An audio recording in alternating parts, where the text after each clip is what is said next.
Hi friends, ఈరోజు మనం చెప్పుకోబోయే టాపిక్ మ్యాథమెటిక్స్. మ్యాథ్స్ ఈజీగా చేయడానికి కొన్ని సూత్రాలు చెప్తాను. ఇప్పుడు ఎక్స్ ప్లస్ వై మామూలుగా మనకు మ్యాథ్స్లో వస్తూ ఉంటాయి.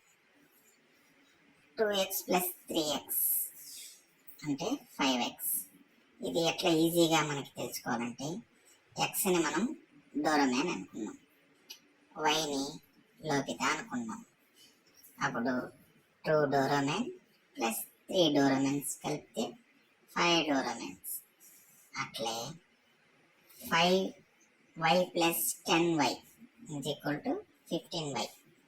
ఇప్పుడు వైని మనం ఏమనుకుంటాం, లోపిత అనుకున్నాం.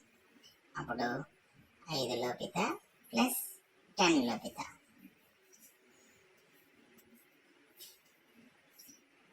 ఎన్ని 15 లోపిత.